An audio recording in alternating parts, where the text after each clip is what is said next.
Greetings, friends and denizens of dark places. It is I, the authoress, coming to you from the future where I would normally start you off with some bloopers. But, for once, nothing overly interesting or silly got accidentally recorded when I read this chapter. As it turns out, however, there are two places, fairly close together, where I say the completely wrong word than I was intending. And it's rather noticeable. At least to me. I played around with trying to re-record the line, but as you'll soon hear when we transition to the narration portion of this episode, my voice never sounds the same way twice. I couldn't figure out how to blend it seamlessly, so I just left it. While the mistakes are there, the sudden jarring change in tone seemed more distracting, and rather than re-record the whole thing, I just decided it is what it is, and I can only hope for an extension of your grace. Honestly, I'm sure this isn't the first time it's happened. It's just the first time I've caught it and haven't actually decided to use the re-recorded line. But let's be honest, enunciation has never been my strong suit anyway. So why nitpick now?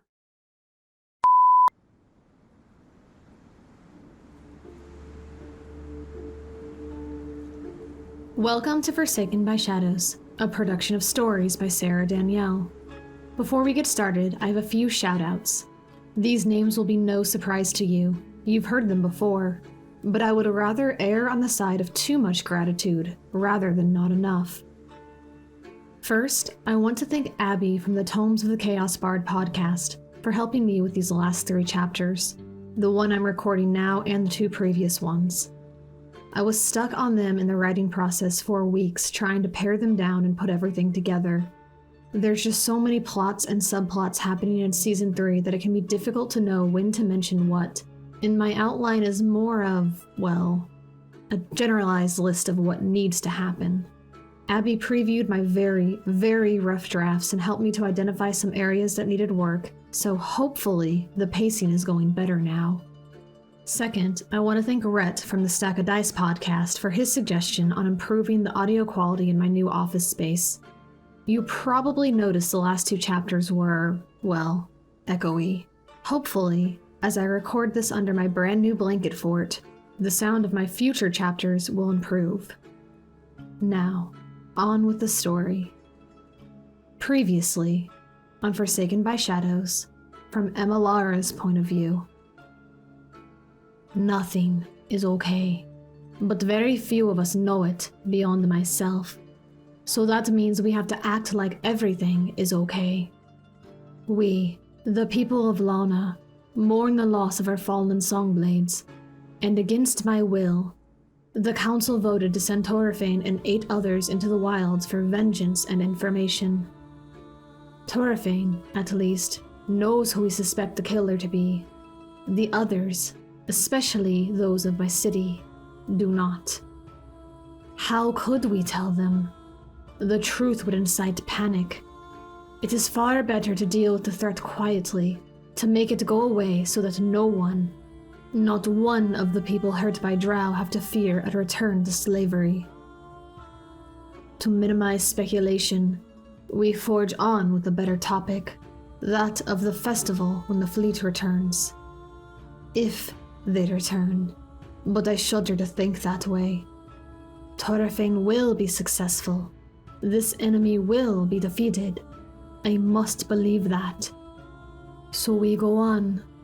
I visit the music class, where those who aspire to the Order of Songblades are most likely to be found, to address them on the opportunity of the serenade.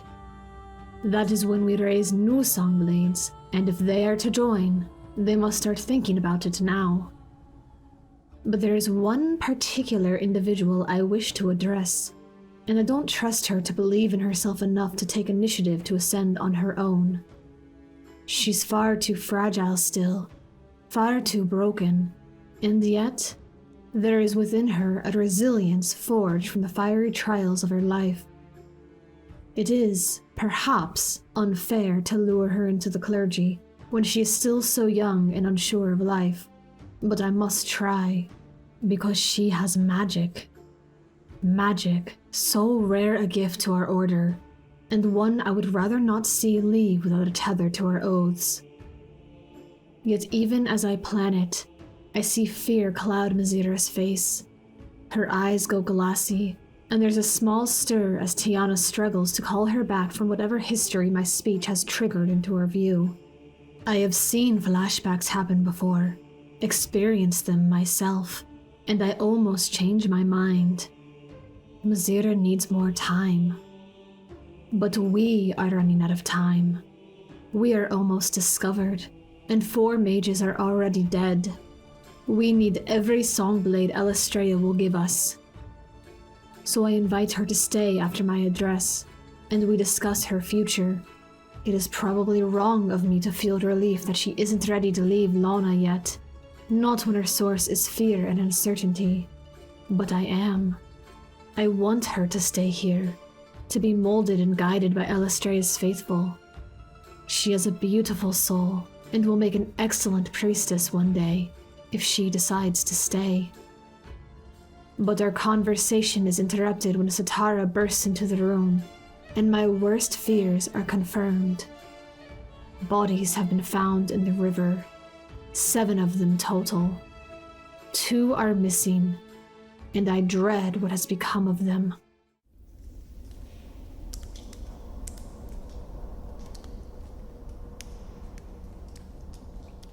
Forsaken by Shadows, Part 3, Where Shadows Linger. Chapter 14, The Warlock, Torafane. Pain was the first sensation that returned. Pain and heartache. Torafane's eyes flickered open, focusing on his chained hands bound before him.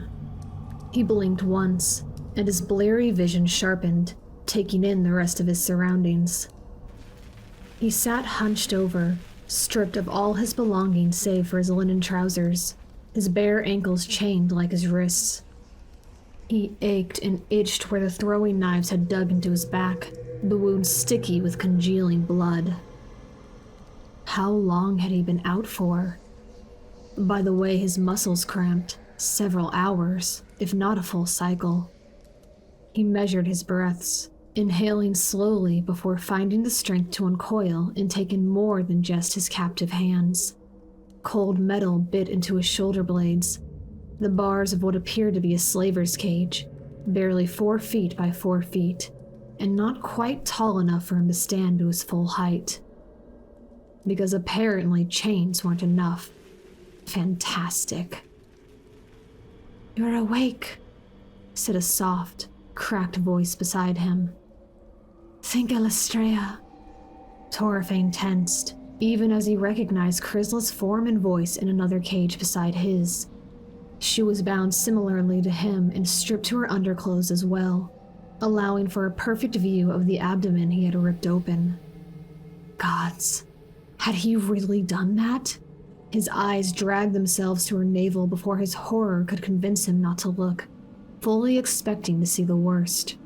But though the skin beneath her camisole was smeared with dry blood, there wasn't even a hint of the wound Torafane had given her. Not a scratch, not a scar. Maybe he hadn't actually done it. Maybe the memory assaulting his mind was a fabrication, a twisted dream brought on by pain and sleep toxins. But he'd never been prone to wild flights of fancy. His mind didn't have to reach that far for nightmares. They lived inside his head. "Chrysla," Torafane began, his voice dry and hoarse. "I'm so sorry. Hush," Chrysla said, cutting him off. "Aren't you going to ask me my question first?" Torafane blinked. He was still groggy, his thoughts still slow to catch up with his consciousness. But Chrysla wasn't wrong. He needed to make sure she wasn't an imposter, because that was the rule. When someone left your presence, you verified their identity before welcoming them back into the fold. He'd blacked out. Chrysla could be anyone. "How did we meet?" he finally asked. Chrysla smiled weakly, her eyes distant. "Through your wife. She wanted to hire me to look after Arden, and you interrogated me for hours before allowing me to be left alone with him." Torfane was silent. That was her answer, her agreed-upon lie that was based in truth. She had watched Arden when his son was small, when he was away and Saria served on the council. But that wasn't how they'd met. His history with Chrysla went back much farther, to the time before either of them had known of Elistrea or music. She'd served in his house, a common soldier under his command, an expendable weapon for him to wield. A name he didn't even know until they met again in Lona, but a face he'd never forget, even if he hadn't thought of her again until she showed up a century after him, dredging up a host of long-forgotten memories he would have preferred not to have relived. But Elistrea worked in strange ways. Hands that had once borne the blood of innocence by his orders now carried life and light, and had held his child when he wasn't around to do the holding. And he'd almost killed her. Torfane cleared his throat. And me? I never lost consciousness, Chrysla said, and as she turned her face away, Torfane noted a black strip of leather bound around her neck, a collar engraved with silver runes, a device he recognized. It blocked her connection to the weave. I know who you are. Chrysla, he began again. I'm sorry. Once more, she cut him off. Don't. It wasn't your fault. It was a warlock. He enchanted you with madness. I saw the whole thing. Torfane's brows furrowed. The warlock? That elf Shemeth and Jahele found. His powers are infernal and he... Chrysla shuddered, swallowing hard before going on. He's terrifying. I can't explain why. There's something about his eyes. Torfane shut his own eyes, bowing his head under the weight of shame that engulfed him. This was all his fault. No matter what Chrysla said about magic and madness, he had succumbed to the spell. If he had been stronger, they wouldn't be in these cages, and the others would be alive. Wait, the others? His eyes popped open. Did anyone else survive? Chrysla shook her head. Jaheli, Ravor, and Leodin were struck down by the swordsman. Umbri fell to the priestess of Loth. The others were killed by me, Torfane finished for her. The warlock, Chrysla corrected. It wasn't he who drove his blade through their flesh. You can't do this, Torfane. You can't blame yourself. You were enchanted. The hell I can't. Chrysla shook her wrists with frustration, her chains rattling and jarring in the darkness. No, you can't. Because if you and I are going to survive this, we have to be strong. If you give in to self-pity, they'll break you. And Lona can't afford for either of us to be broken. So get over it and remember who the real enemy is. Torfane bared his teeth, flexing his muscles as though he could rip the chains right off his wrist, which only sent waves of pain through his already sore and tired body. His gut reaction was to lash out at her, to put her back in her place as subordinate and accept that this was his fault. He was supposed to be the leader, the legend. This whole escapade into the wilds had been his idea, his plan, his hubris. But Chrysla was right. Regardless of the part he had played in this disaster, the only way to survive it was to move on. Now was not the time for wallowing in grief. Reality was before him, cold and cruel. He breathed deep, his body protesting even that much movement, and opened his mouth to accept her rebuke. But he never got the chance. A light erupted in the chamber, bright and yellow. He winced and averted his eyes until his gaze switched spectrums and adjusted. Two men walked toward their cages, or at least, Torfane assumed they were both men. One of them was clad in loose, gray clothing that completely obscured their form, their face hidden behind a hideous, dog-like demon mask. Labrezu, the beast was called, and the mask captured its likeness unnervingly well. The other elf needed no scrutiny to discern his identity. He was, as Torfane had known he would be, Telorial Tyr. Chrysla whimpered as they approached, a far cry from the strength she'd just been demanding of him. The sound splintered Torfane's heart, the muscle softer than he let on, and he flexed against the chains once more, to absolutely no avail.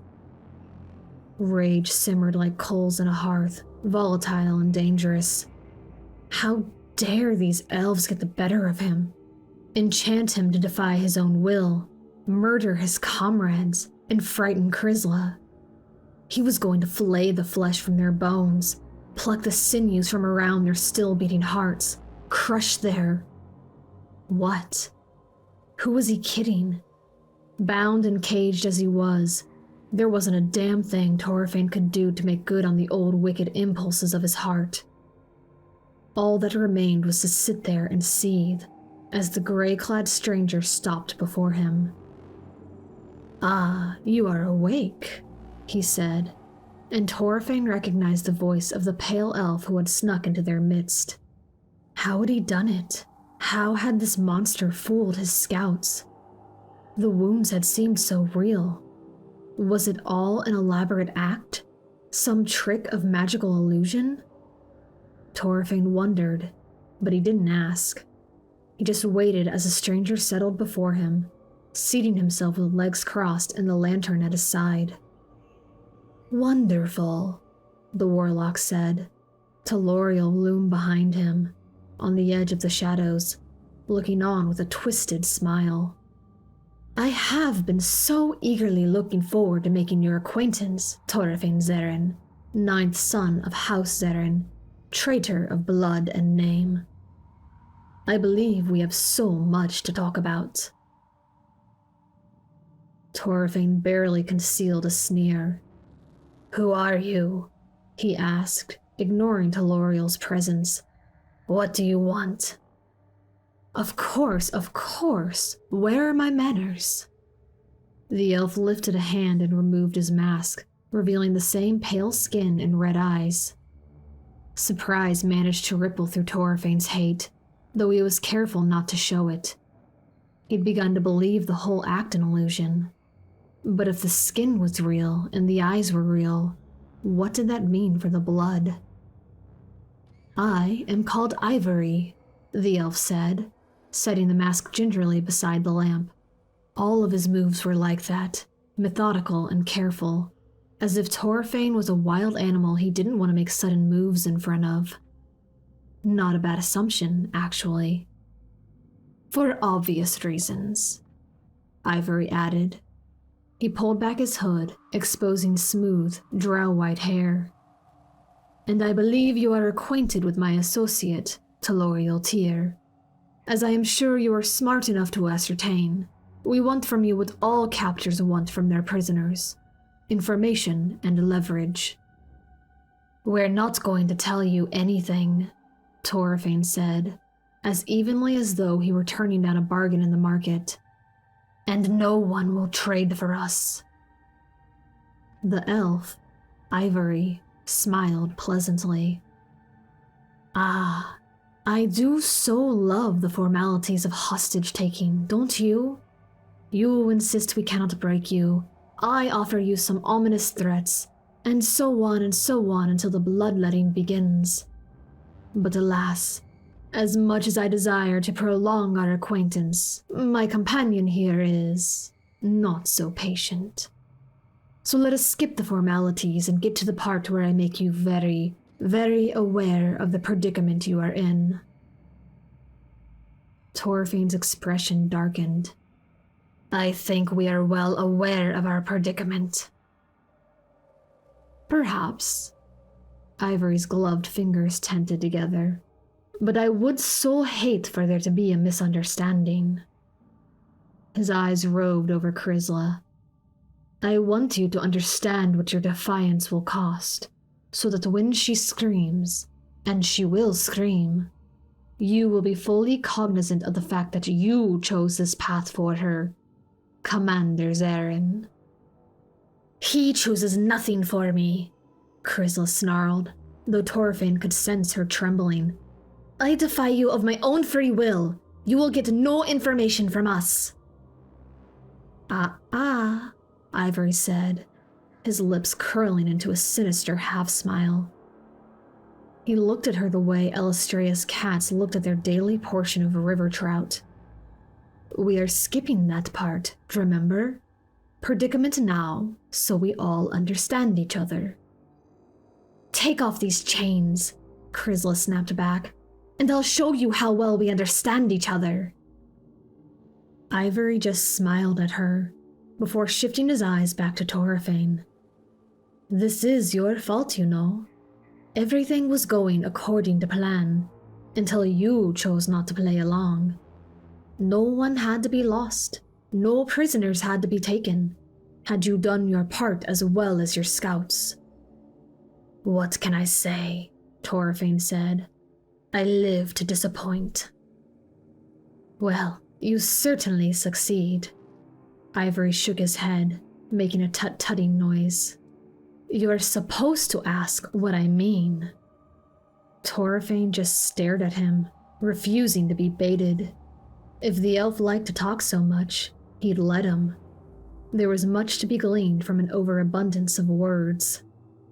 When enough silence had elapsed that Ivory could assume Torfane had no intention of speaking, he filled the void himself. There seems to be a misconception in the Underdark, he said, light and conversationally. I was curious to know if that misconception spread to those of your particular religious persuasion. Religious persuasion? How much did Ivory know about him, aside from his name and the order of his birth? He'd already been called a blood traitor, but that label could be applied for any number of reasons. You're going to have to speak plainly, he said. I don't speak in riddles. Ivory's delight only seemed to grow, as if Torfane were the most amusing gesture he'd had the pleasure of stumbling across. Intrigue is the spice of life, he said. But for you, I shall condescend. Then, as though speaking to a small child, he said, I've heard the followers of Elistrea have hearts that bleed. Well, that was certainly plain enough. A muscle twitched in his jaw as he glowered at the pale elf. If he knew about followers of Elistrea in the area, it wasn't a far stretch to assume they knew about the sanctuary as well. But how had they found out? And how much did they know? Surely not much, since they had taken prisoners. That was what Ivory said they'd wanted, right? Leverage and information. No denials, Ivory said, nodding as though in approval. Good, good. I like you, Torfane Zarin. You do not waste time with trivial arguments. Now, where was I? Ah, yes, my villainous monologue. His grin turned predatory. There we were, plotting how best to trick you into bringing me into your fold, when I had an idea. You see, my colleague here is quite skilled in carving without killing, as you will soon become vividly aware. So those wounds had been real, and from what it sounded like, Ivory had volunteered for it. Torfane was sickened, his eyes flickering briefly to Telorial, who looked like he was relishing the memory. Your scouts performed their role admirably, Ivory continued, drawing his attention back. They did exactly what every other dark elf has done upon seeing my true face. He lifted his Glabrezu mask so that it covered half of his face. They took one look at poor, pitiful me, and failed to believe that a drow could be born with ivory skin. And like the good Lonites they are, were, they tried to rescue me. Chrysalis sucked in a sharp breath, and Torfane's immovable expression cracked. His eyes widened, and he studied Ivory as if seeing him for the first time. No, It wasn't possible. If what Ivory was saying was true, then he was a thing of legend, a creature thought not to exist, because if any did, they would have been dashed to pieces on an altar of spiders the moment they were born. No dark elf mother would bear a child that looked like Ivory and let them live. At least, not outside of Lana. But the longer Torfane looked, the easier it became to believe. The ruby-red eyes, the quartz-white hair. Ivory was everything a drow was, without the shadow on his skin. "You are Zarkai," Torfane finally said, because he needed to say it for it to be real. "An albino drow." Ivory's satisfied smile vanished behind his mask as he secured it in place. "Everyone has a role to play," he said, not acknowledging Torfane's words. "Yours could have been so simple." He rose to his feet, his hands disappearing into his voluminous sleeves. "You could have done as you were meant, and brought the injured, escaped slave you found back to the community from whence you came. It would have been so easy, and no one would have had to die. Well, not today, at least." He removed a key from one of his sleeves and approached Chrysla's cage. "But instead, we are here, in this predicament. Like it or not, Torfane Zeren, you will play the part you were meant to play. You will lead us to Lana via Lestrea. We just get to do it." He paused, looking down at Chrysla, who glared death back at him. "The fun way." The cage door swung open and Chrysla lunged for him, despite her bound hands and feet. She shrieked insults and snapped with her teeth, but Ivory moved with death speed, wrapping his arms around her and holding her tight. A thin dagger appeared in his hand and nicked the side of her neck, just below the collar that restrained her magic. Chrysla went limp, but she wasn't unconscious. Her eyes rolled wildly as Ivory hoisted her in her arms, the way a lover would carry his sweetheart. "This is your predicament," he said. "The pain and the waiting, the agony and the solitude. This is what the reward your heroism has wrought, the prize your goddess has given in return for all of your faithful service." Behind his mask, it was hard to tell what face Ivory wore, or where his eyes fell. But when he looked to the priestess in his arms, it was obvious. The snarling visage beheld her, and in a visual display of utter blasphemy, he bent, nuzzling her forehead. "Come, my dear. Teloriel awaits." Torfane surged to his feet, or at least, he tried. In the cramped enclosure, with his ankles in chains, he only managed to rise to his feet. Nevertheless, he pounded the bars with his chains. "Coward!" he roared, desperation breaking his calm facade. "What sort of man would dare harm a woman? Lolth will have your head!" Ivory paused, glancing back at Torfane. "Then it is a good thing I don't serve Lolth. Remember, Torfane Zeren, this is the path you chose for her. Next time we play our games, I hope you will play correctly." He strode from the cavern with Teloriel in his wake. Torfane didn't cease his yelling, demanding to be taken in place of Chrysla, though some part of him knew his desperate cries were music to their ears, as such sounds had once been music to his. He crashed into the metal bars, pounded his fists against the lock until his hands bled, but to no avail. He was just as trapped as when he'd awakened. But he didn't stop trying. When Chrysla's cries mixed with his own, he screamed all the louder. He couldn't remain silent while Chrysla was tortured. No part of him would allow it. By the time silence echoed in the darkness, he was bruised and bleeding, drenched in sweat and gasping for breath. Teloriel brought her back, limp and unconscious, slung over his shoulder. None of the false tenderness that Ivory had displayed. He threw open the cage and dropped her inside, slamming it shut again. Chrysla didn't even twitch. Yet though her skin was caked in blood, Torfane couldn't see a single scratch on her. They'd healed her. Had it been a mercy, or a prolonging, or just plain necessary? Telorial didn't even look at Torfane before turning to leave, and the disregard only added fuel to Torfane's obliterating hate. "Telorial," he growled, and the murderer halted. "Mazira survived you," he said, in between breaths. He didn't care what his taunt confessed to, that he was giving away knowledge. He just wanted to hurt him, and in lieu of having access to knives and his jugular, his words would have to do. "Mazira survived you, and so will we. You couldn't break a child. You won't break us."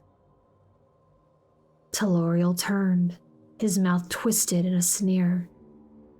"So far," he said. When Torfane's brows furrowed, Telorial clarified. "Kitty has survived me.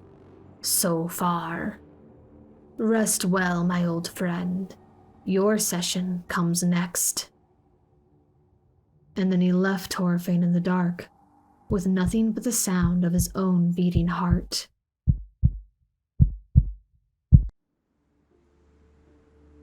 Thank you for listening to this episode of Forsaken by Shadows, written and produced by me, Sarah Danielle. And thank you to Tabletop Audio and Pixabay for the use of their music and sound effects in this production. As always, Forsaken by Shadows is unofficial fan content not endorsed by Wizards of the Coast. Darkness encroaches the City of Lights, and all that stands between Telorial and his pet is the strong will of a priestess and a legend. How long can Torfane and Chrysla endure the torture that is to come? Only time will tell. Subscribe to follow along and find out what happens next.